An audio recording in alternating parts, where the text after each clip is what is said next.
Assalamualaikum warahmatullahi wabarakatuh. Bismillah, alhamdulillah, wahdahu la syarika lah, Muhammadan abduhu wa rasuluh, la hawla wa la quwata illa billah. Allahumma salli ala sayyidina Muhammad wa ala ali sayyidina Muhammad, amma ba'd.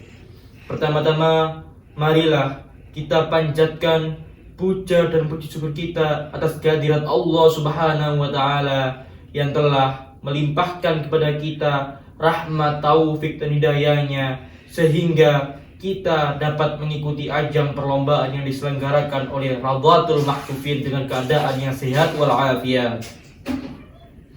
Kedua kalinya, sholawat serta salam semoga senantiasa tercurahkan kepada junjungan kita baginda Nabi besar Muhammad Rasulullah SAW yang telah menuntun kita dari zaman jahiliyah menuju zaman yang terang benderang, yakni ad-dinul Islam.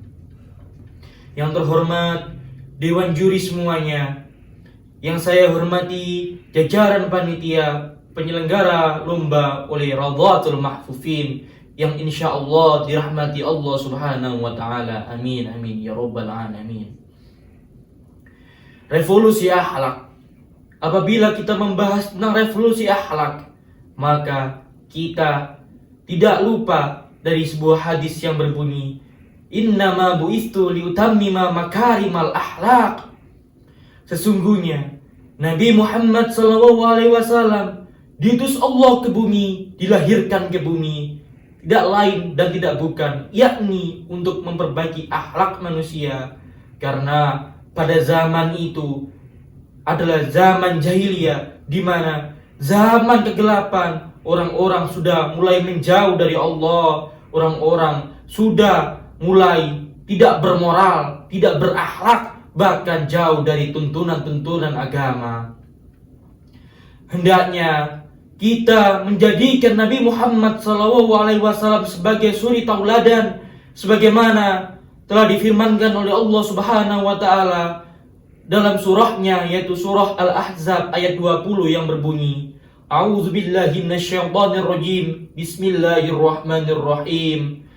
Laqad kana lakum fi Rasulillahi uswatun hasanah liman kana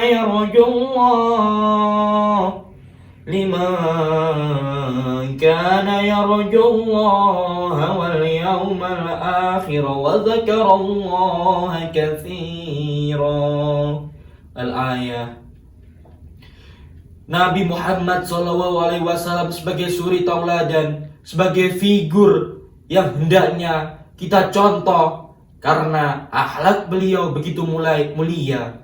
Sebagaimana contohnya ketika beliau berdakwah ke Taif, beliau dilemparin batu, dicaci maki oleh orang-orang Taif. Lantas malaikat Jibril datang dan berkata kepada Nabi Muhammad, wahai Rasulullah, apakah kau izinkan aku untuk mengazab mereka dengan cara melempari mereka dengan gunung yang ada di sini? Nabi Muhammad SAW dengan tenangnya berkata, wahai Jibril, itu bukan yang aku mau, tetapi yang aku mau yaitu semoga Allah Subhanahu wa taala memberikan hidayah kepada mereka. Mereka melawan bukan berarti mereka tidak suka Islam, tapi mereka melawan karena mereka belum tahu tentang kebenaran Islam. Subhanallah, begitu mulianya akhlak beliau. Apabila kita mampu merealisasikan dalam kehidupan kita sehari-hari, kita insya Allah akan dijamin oleh Allah Subhanahu wa taala dengan jannahnya. Ketika kita mau mencerminkan akhlak beliau dalam kehidupan berbangsa bernegara, maka insya Allah negara kita akan menjadi bangsa yang baldatun thayyibatun wa rabbun ghafur, menjadi bangsa yang gemah ripah lojinawi. Sehingga kita, ketika para pemerintah, para pejabat mampu meniru akhlak Nabi Muhammad SAW, maka tidak ada korupsi, tidak ada kebohongan terhadap rakyat.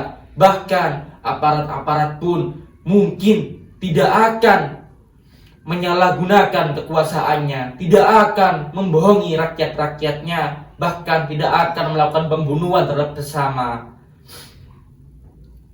Para juri rahimakumullah, hendaknya kita di saat-saat ini, ketika kita sudah terpengaruh dengan digitalisasi, harusnya kita semakin kuat untuk memegang agama, agar kita tidak terpengaruh dengan mereka, agar kita tidak terpengaruh dengan orang-orang barat yang akhlaknya jauh dari tuntunan agama. Hendaknya kita perkuat lagi akhlakul karimah kita.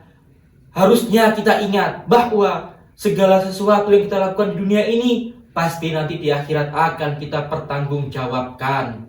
Marilah kita bersama-sama melakukan revolusi akhlak, perubahan akhlak menuju ke yang arah lebih baik. Kita bersama-sama merubah akhlak kita dari akhlakul madmumah ke akhlakul mahmudah, ke perbuatan yang terpuji, sebagaimana telah dicontohkan oleh Nabi Muhammad SAW dan para sahabatnya. Ada sebuah contoh dari Umar bin Khattab radhiyallahu an, ketika beliau hendak diangkat menjadi khalifah, beliau berkata kepada para hadirin, "Wahai kawan-kawanku, wahai umat Islam, apabila aku sudah resmi menjadi khalifah, maka siapa yang hendak memperingatkanku? Karena aku terkenal dengan kekerasan kepalaku." Lantas ada salah satu sahabat yang berkata sambil berdiri, sambil mengangkat pedangnya. Dengan lantangnya beliau berkata, "Wahai Umar, aku yang akan memperingatkanmu ketika kau nanti melenceng dari agamamu." Maka hendaknya itu yang diterapkan oleh pejabat-pejabat, yang diterapkan oleh aparat-aparat zaman sekarang ini, agar mereka tidak jauh menyimpang dari agama, agar tidak terpengaruh dengan faham-faham liberalisme dan faham-faham kapitalisme yang tentu saja merugikan bagi rakyat Indonesia sendiri. Hanya sekian yang dapat saya sampaikan. Kurang lebihnya mohon maaf apabila ada kesalahan, itu semata-mata dari saya, dan jika ada kebenaran, itu hanya kebenaran dari Allah Subhanahu wa taala. Wabillahi taufik wal hidayah wa ridha wal inayah. Wassalamualaikum warahmatullahi wabarakatuh.